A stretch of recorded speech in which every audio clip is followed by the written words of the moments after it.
Welcome to the Health Optimized podcast. The goal of this podcast is to discuss the latest scientific literature and evidence-based health optimization tools so that you can take immediate and practical action in controlling your health today.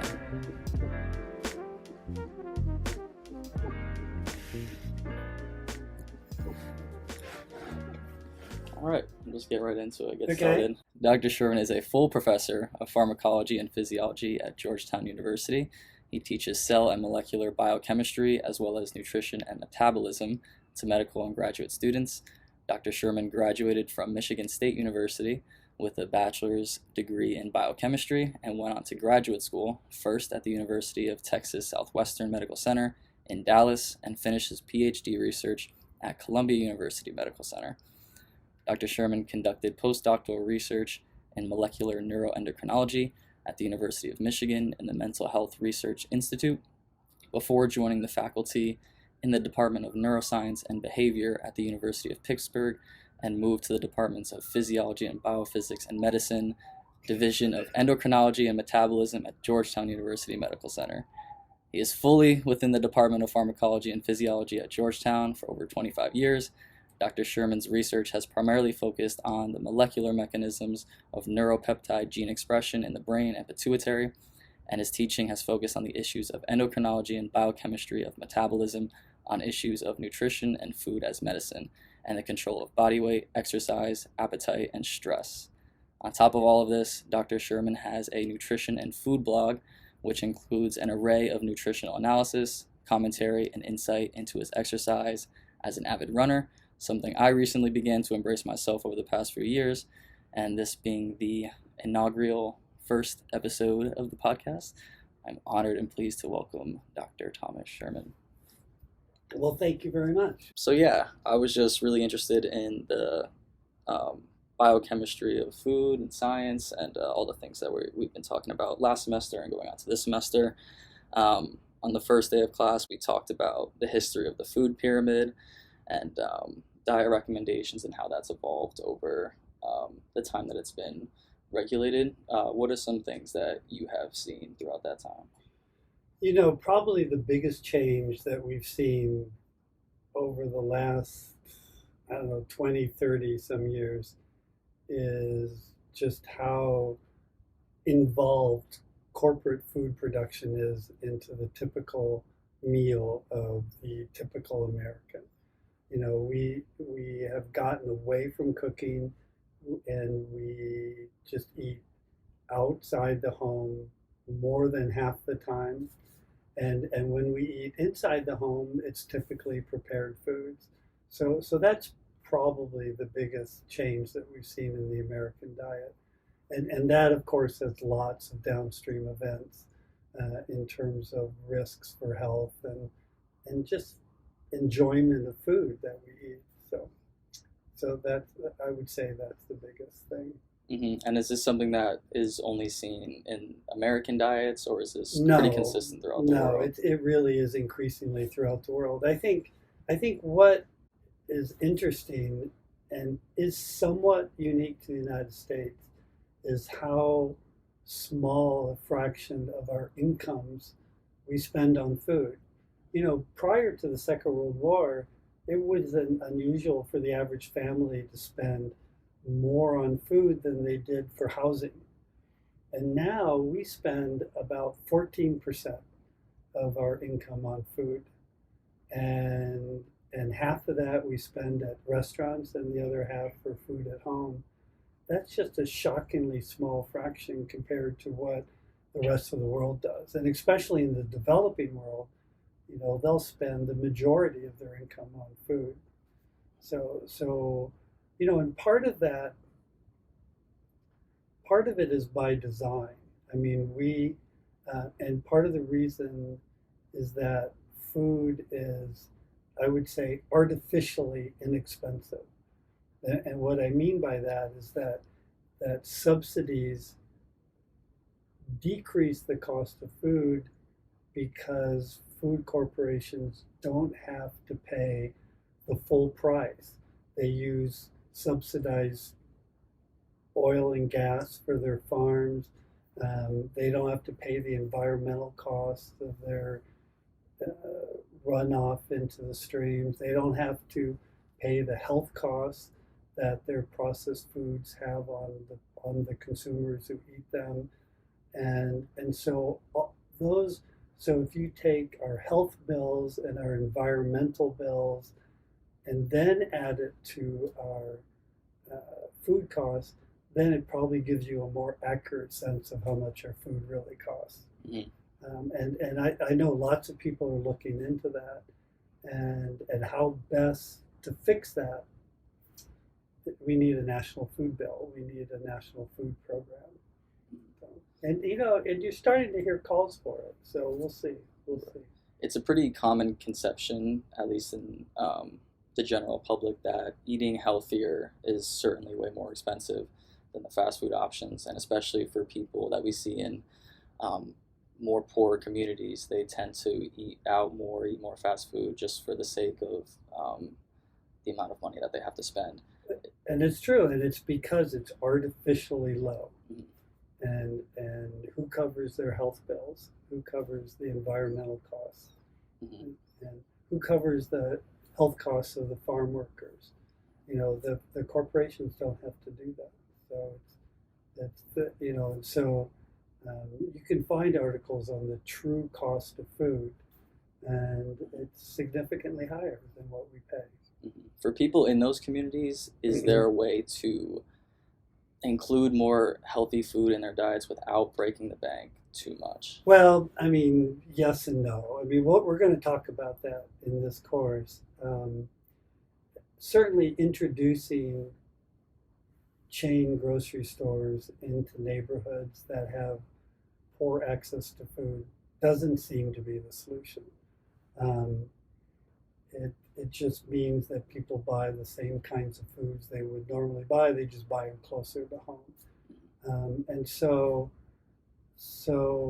we need education, we need incentives for making the healthier foods cheaper.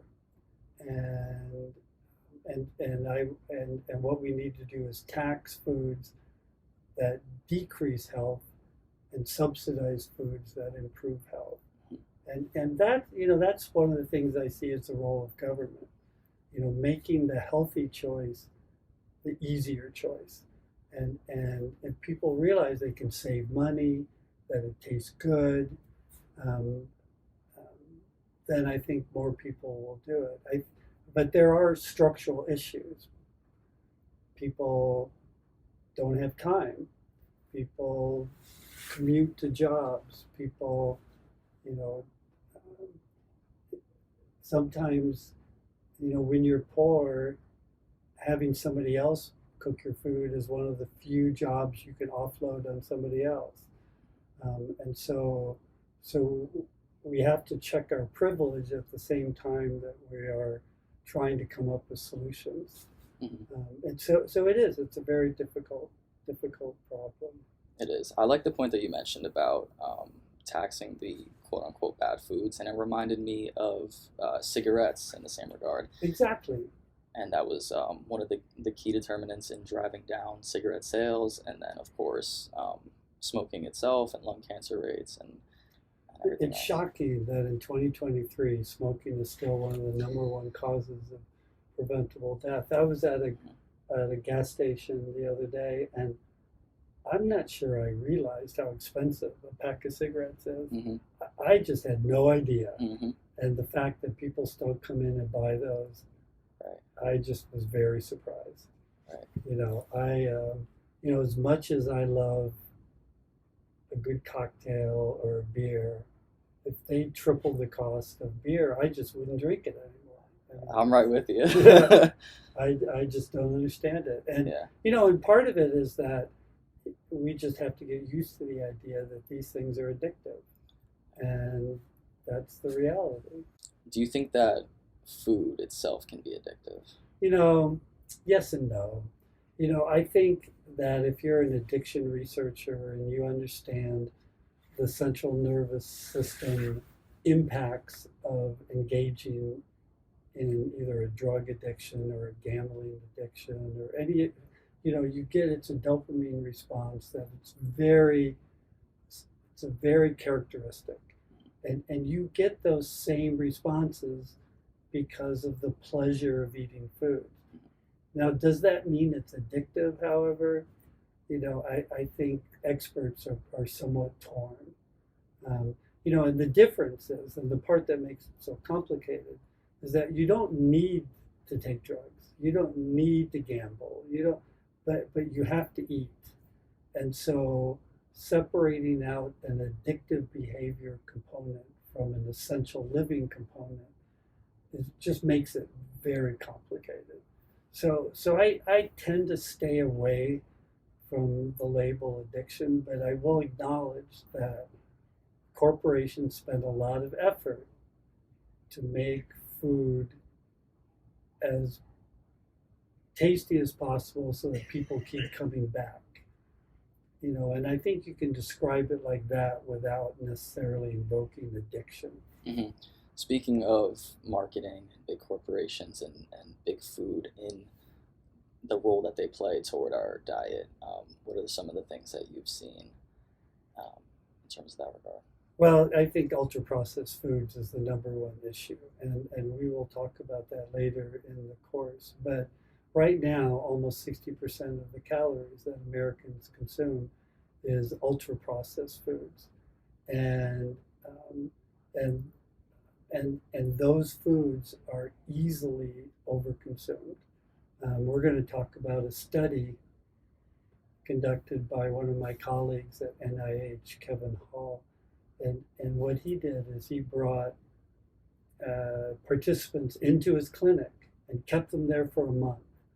And for 2 weeks, he had half of them eating at a cafeteria of ultra processed foods, and the other half at a cafeteria with whole foods, made them as comparable as they could. And then after 2 weeks, they switched. And so everybody ended up eating at the ultra processed cafeteria for 2 weeks.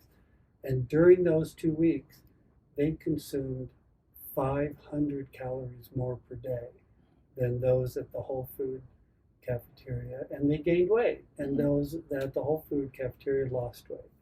And so if 67% of our calories, 57% of our calories are coming from ultra processed foods, it's longer than 2 weeks. It's a lifetime.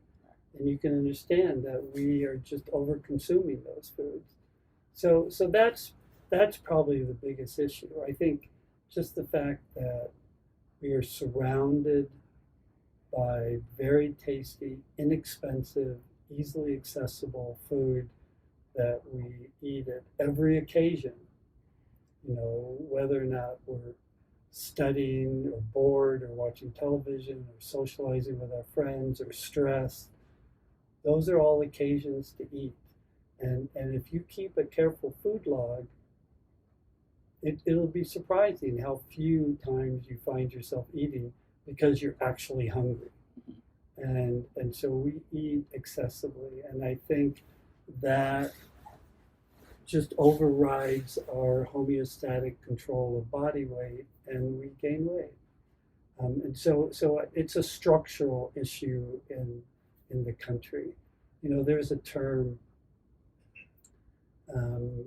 that I use. It's kind of an old-fashioned term. It's in psychology. It's called structural violence. And structural violence describes where people are harmed because of the way the system is designed. And it relates to lots of things, everything from discrimination in housing and redlining and violence against women and all of these sorts of things where the system is designed in a way in which a certain fraction of the population is harmed.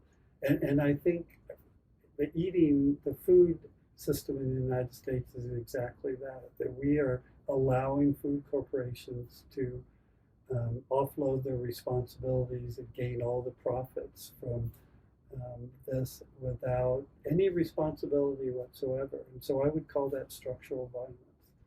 Mm-hmm. Our taxes pay for the health care, our taxes pay for the environmental costs. And so there'll be a reckoning. We used to think that cigarette companies were invincible. Now we think food corporations are invincible, and it'll change eventually. Certainly. My next question was gonna be, what types of steps do we need to take in order to combat that, or essentially change that structure so it's not as violent? Well, we need a national food policy, but we also need just more regulation. And again, people hate it when you fall back on that. But so many things are regulated. Um, why not food corporations? Right now, the only regulation is safety. But why? We should tax sugar. We should limit processing. We should tax foods that we know increase the risk of diabetes or weight gain or hypertension.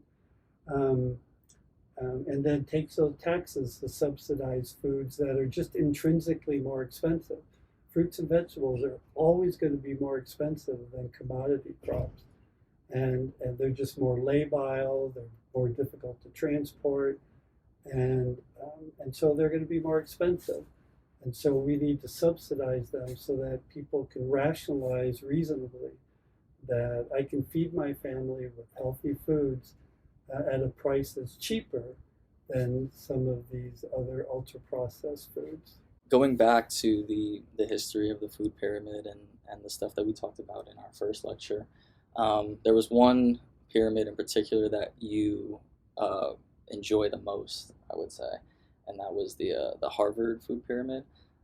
What about that food pyramid was specifically? So this is the one that's proposed by the Division of Public Health or Epidemiology at Harvard, called the Healthy Eating Pyramid, and it was originally formed as an evidence-based alternative to the USDA food pyramid, and the evidence is really obvious when you look at the way the food groups are separated.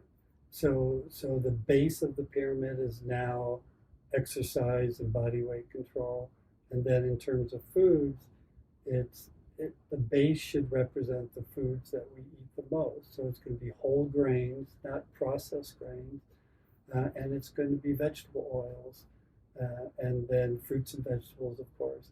But probably what they did the best, and we talked about it in class today, is they separated the USDA food pyramid's protein component, which equated all sorts of proteins, and they divided it into many sections depending on what else was in that protein package. So now we have nuts and beans in one group, fish and eggs in another group, dairy in another group, red meat up at the top of the pyramid. And so all of those were jammed together into just a horrific protein component. And it forces people to realize that your sources of protein really offer different risks and benefits depending on what kinds of fats are in there, what kinds of carbs are in there. So that's my favorite part. And then it took sugars and processed grains and put them at the very top of the food pyramid along with red meat.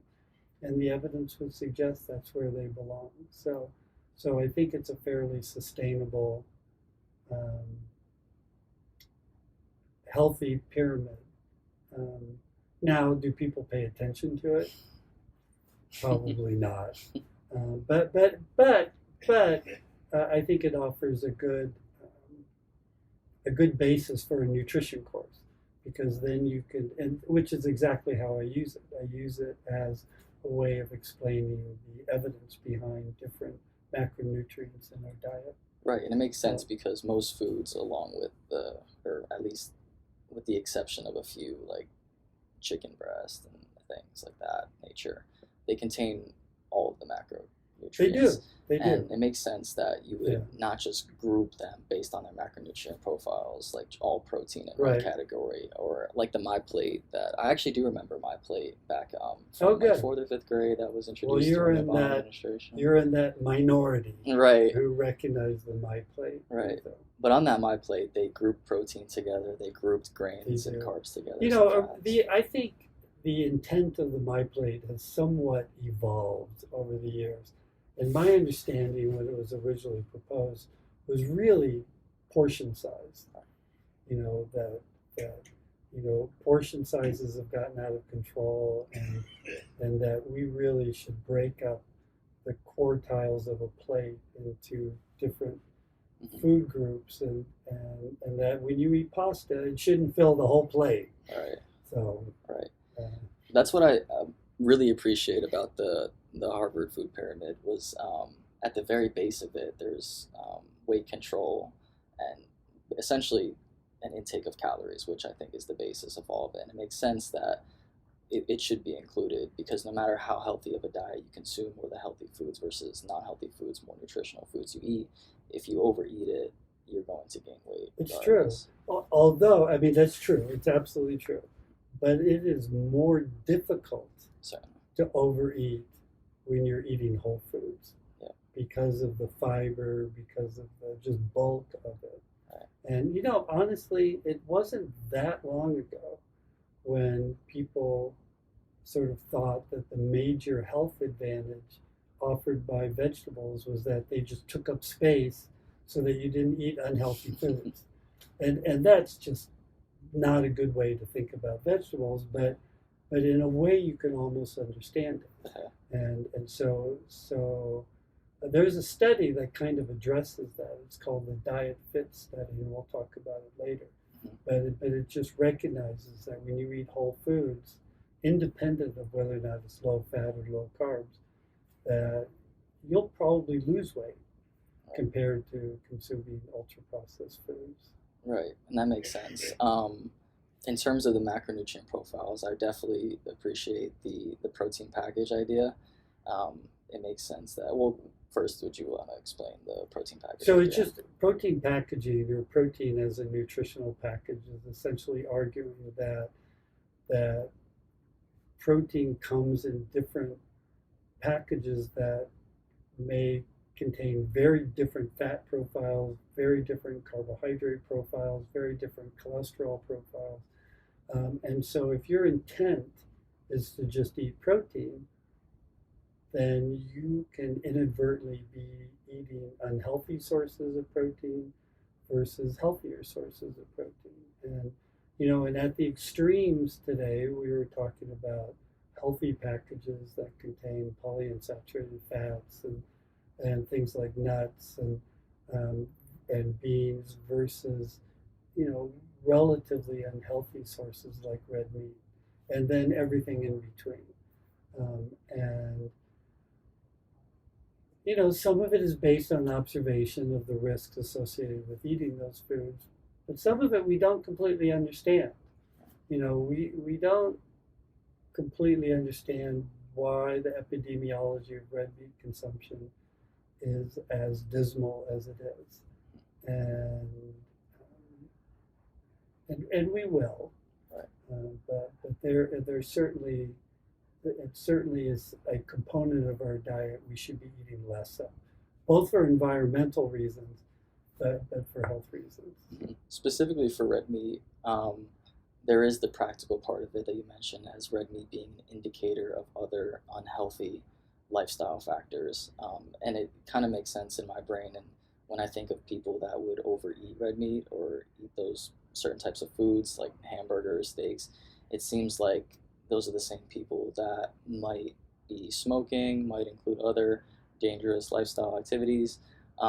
What's sort of the practicality? I think the practicality is that we need to move away from the sort of American-centric model of having like a big piece of meat in the middle of the table, and move to a more international model where people incorporate small pieces of meat in whatever it is they're making. And so the benefits of that is that a little bit of meat goes a long way.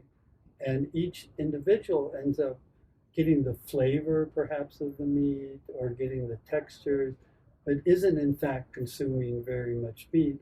And in addition to that, are eating the vegetables that come with it, or the rice or the beans or whatever.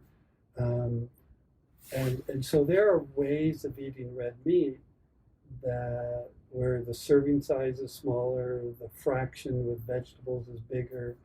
Um, red beans and rice, for example, which is probably one of my top five favorite meals. It's just beans cooked with some kind of small amount of smoked meat served with rice. I just love that flavor. Um, something like a stir fry.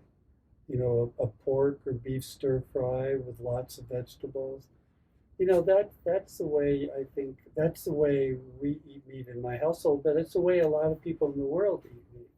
And it isn't like a roast, or something like that. Right. It seems like the American culture is essentially turning to Thanksgiving every day, where it's just turning into feasts. Yes. Every night Yes. for dinner. Yeah, or at least for on Sunday dinner or something. Right. And it's pretty widely accepted that the Mediterranean diet is one of the most healthy diets. By far.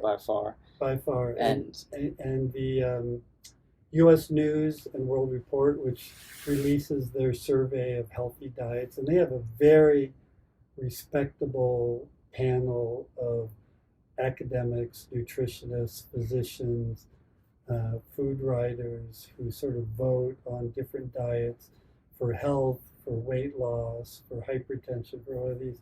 And the number one diet in the last many years has been the Mediterranean diet.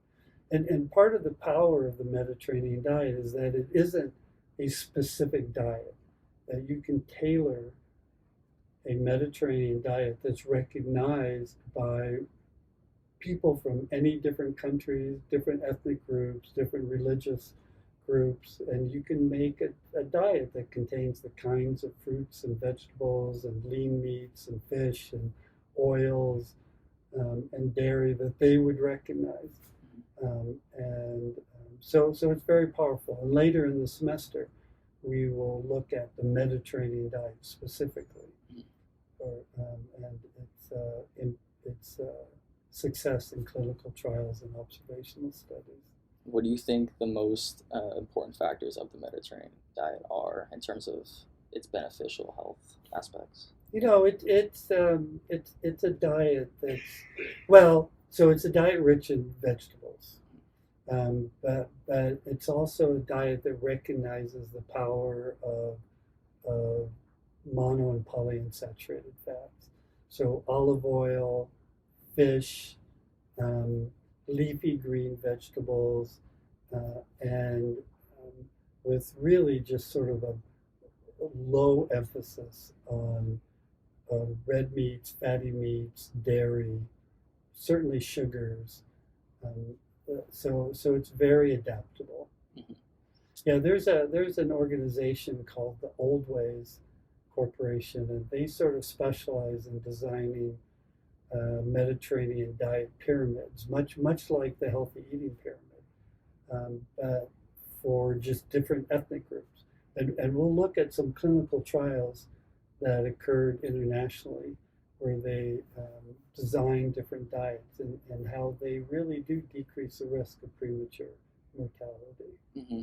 In terms of, we've briefly mentioned it before in the past, but I don't understand it too much, blue zones in general. Yeah, it's hard to know what to derive from blue zones. Blue zones are areas where the populations have lifespans significantly longer than the international average. And what scientists and epidemiologists try to derive from that is, well, what are they doing that makes them so much healthier and live so much longer? And so, it's not surprising that a certain amount of the focus is on their diets. But it doesn't have to be all diet. It could be lifestyle and low stress and, certainly no gun violence but they do eat small portions. They eat.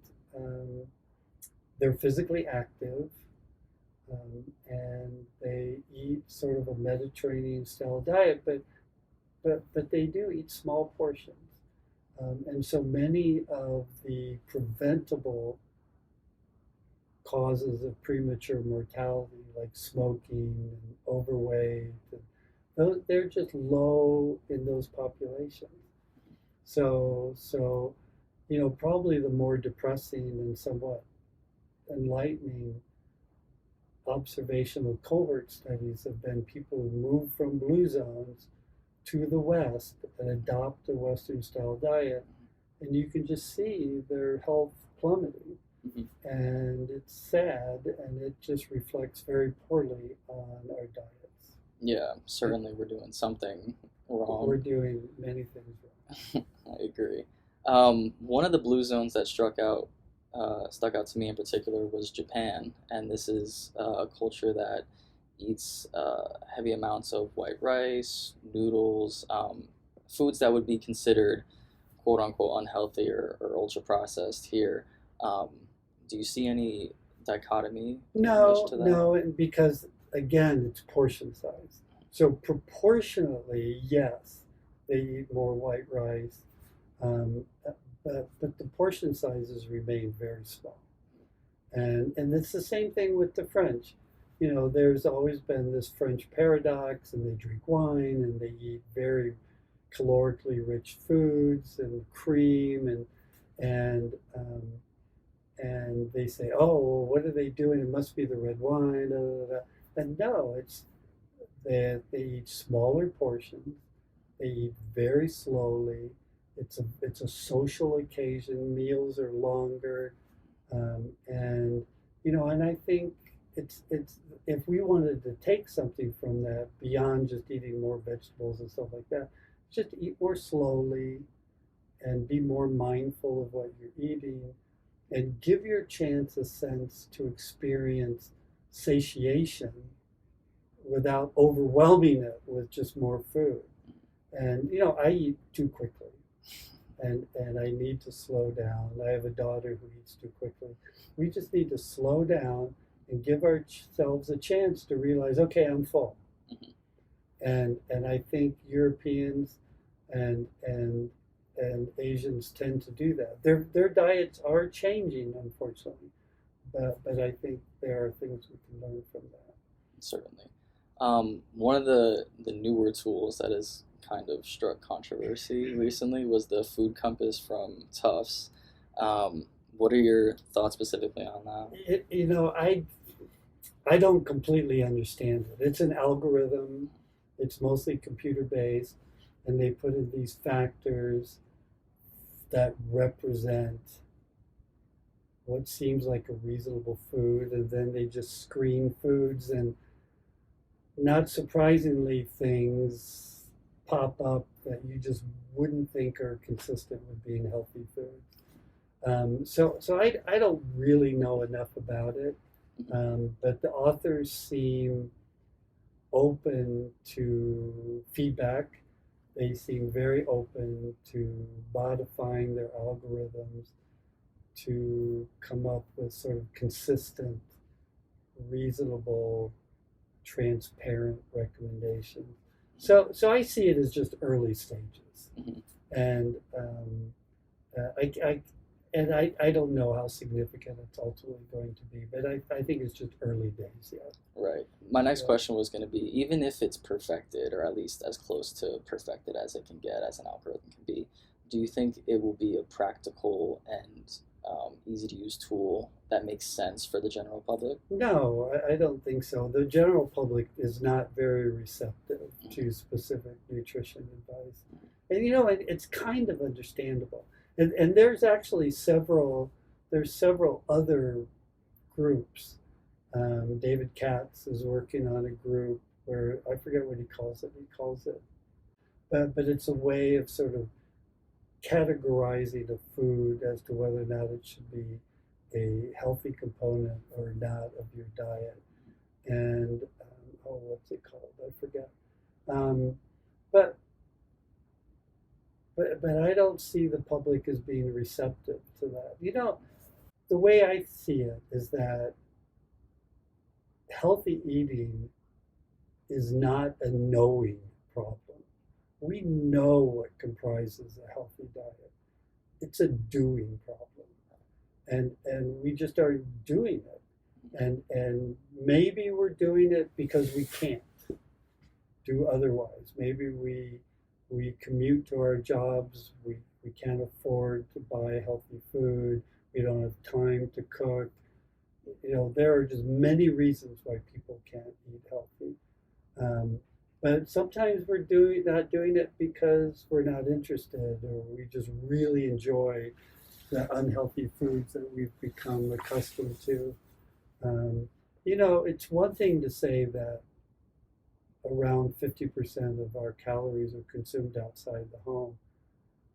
But it's another thing to realize that some significant fraction of our calories are consumed in our cars. That's just sad. And because that's just not, you're not socializing, you're not relaxing, you're not enjoying the textures and flavors and aromas of your food. It's just sad. And sitting around the table with your family and eating dinners, it's like my favorite time of the whole day. So it just makes me sad. Yeah, and it seems like that's sort of a societal problem on top of the nutritional problem. It is. It is. We all say we're busy. It is true. We all say that time is limited, and it's true. But studies show that, I forget, but it's something like the average person has 4 hours of discretionary time every day. And we use that time to watch television, or to watch our screens. And people just are not willing to give that up to learn to cook, or to join with the family. And so, in my house, we don't eat breakfast together. We certainly don't eat lunch together, but we definitely eat dinner together every night. So, that was something that was always ingrained in me as well growing up. My mom's from Puerto Rico, and their entire society is essentially, even like during lunch as well, they all eat together and then take a siesta afterward. It's just, right? I wish I could do that now, but... Honestly, on weekends, napping is my #1 priority. Yeah. Actually, I usually take it before lunch. Do you? Yeah, just because I get up so early and I work out, and by the time 10:30, 11 comes, I take a nap. And then but dinner is when we eat together. Right, and I think it goes beyond the nutritional aspect of it too. There's definitely a great social aspect of it. Just more camaraderie, better family life. I think finding out what the kids are doing in school. Right. As much as they hate to talk about it, if you just sit there and listen, then they eventually talk. Yeah. And what's your spouse been doing? How was work today? Anything interesting happened? It's just my favorite.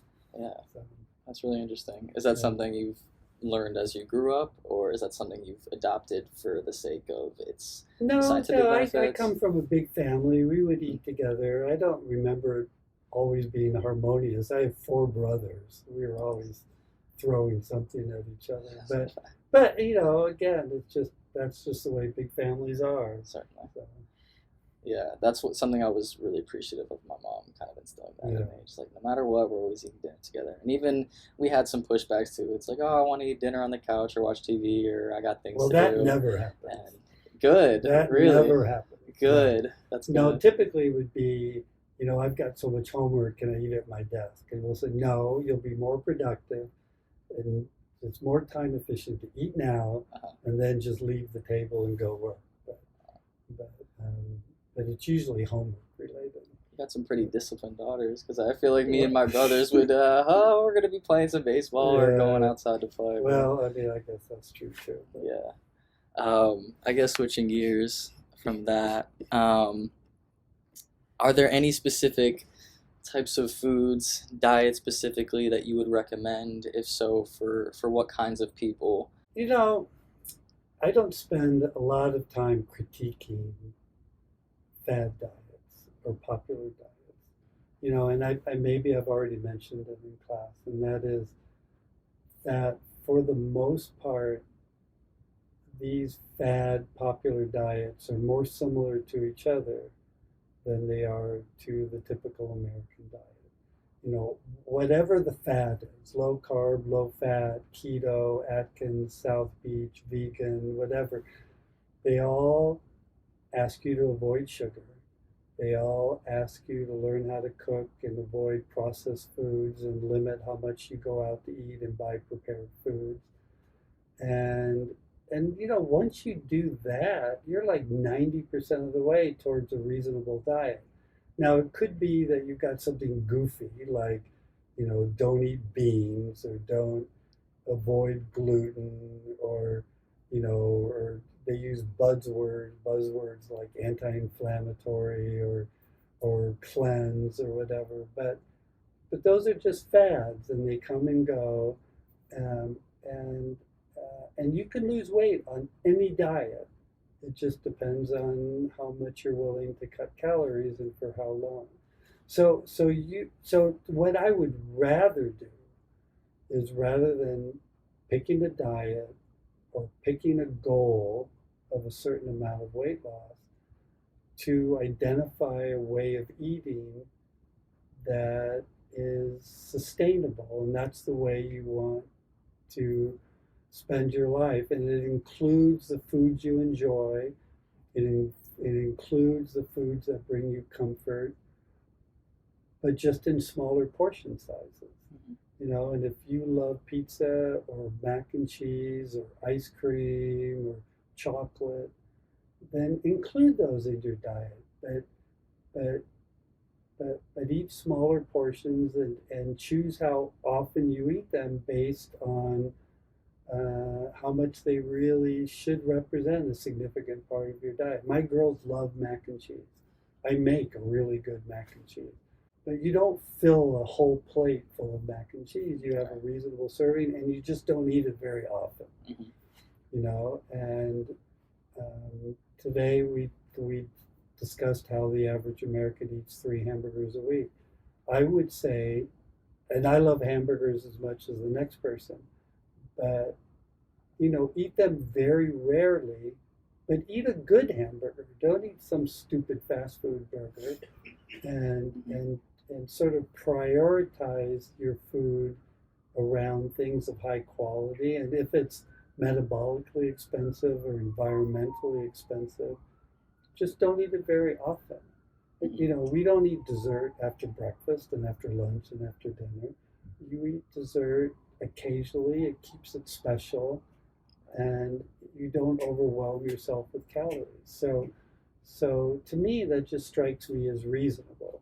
And so I think there are many ways of eating well. And if you like low carb, more power to you. If you like low fat, more power to you. If you're vegan, more power to you.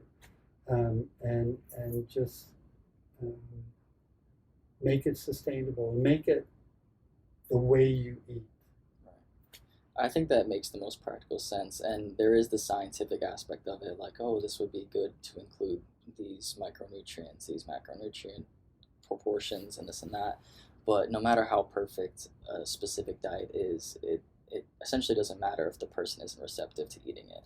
And well, that's true. I mean, they'll say the best diet is one that you'll stay on, but that means it has to include the foods that bring you comfort. Right. You know, if your comfort food is pizza, if your comfort food is ice cream, if your comfort food is mac and cheese, when you go on a weight loss diet, those are exactly the kinds of foods you eliminate, and you miss them, and you eventually will go back to them. And so why not keep them in your diet, but just eat smaller portions and eat them less frequently? And that, I think, is just very sustainable. Certainly. I think that's kind of the key with everything. Enjoy everything in moderation, so long as you don't essentially abuse these foods that will essentially abuse you back. And it does make sense that if you can stick to it for the long term, and that includes things that you enjoy, so you're reasonably happy with your diet, reasonably happy with your lifestyle in general, I think that'll include the most amount of results. Yeah, I don't know who said this. It's some colleague of mine that I can't think of who it was, but he essentially said that the best diet is one that allows you to maintain a body weight that you're reasonably happy with, you know, that allows you to eat the foods that you enjoy. And so not everybody has to have a BMI of 23, and not everybody has to exercise for an hour and a half a day. But to the extent that you can do it, you're going to be healthier. So be reasonable about it. Yeah, I think a lot of people, in their idea of health and wellness in general, they think of the ultra elite athletes who are maximizing everything that they can, which, sure, that can be healthy. In a lot of cases, it can also be unhealthy. But essentially, just getting to a reasonably good body fat percentage or reasonably good health markers, anything that's within the normal ranges, I think is a certainly great goal to strive for. Exactly. We briefly talked about polymorphisms. Do you want to explain So what polymorphisms are? so the genetics of body weight are complex, and we inherit anywhere from 30 to 70% of our body weight from our parents,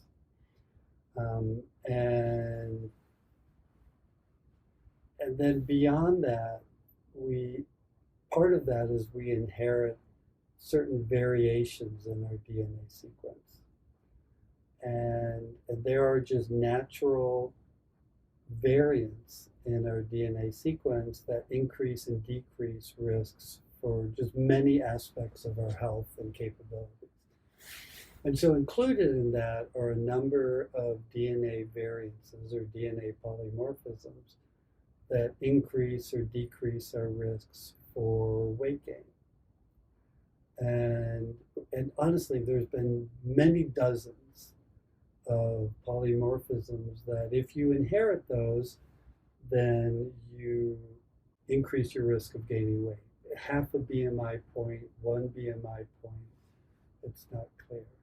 So, so, and so it's just something that we're paying attention to. So that it doesn't doom you to gaining weight. You know, you can still avoid weight gain in certain ways, but there is just genetic risks associated with certain polymorphisms, and we're still learning all about them. And we'll talk about them in class. Mm-hmm. Do you think there will, at least in the future, be some sort of genetic revolution in the way that testing your genetics might be able to I'm sure there will be. Whether or not it's practical, I have no idea. But there are practical ways of losing weight now beyond just voluntarily cutting calories. You know, there's surgery, there's weight loss drugs. We're going to talk about those. Some of them are very effective. Many of them are very expensive. And so who's going to have access? What's going to be covered by insurance? Many of these things are questions still to be worked out.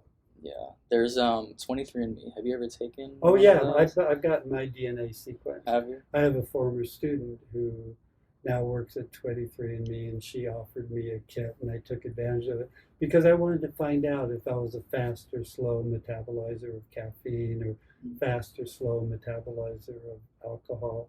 And just other things. So yeah, I thought it was really interesting. It's certainly cool how they can dive deep into the genetics and really pick out your... They do, and I answer questions from them all the time. Do you?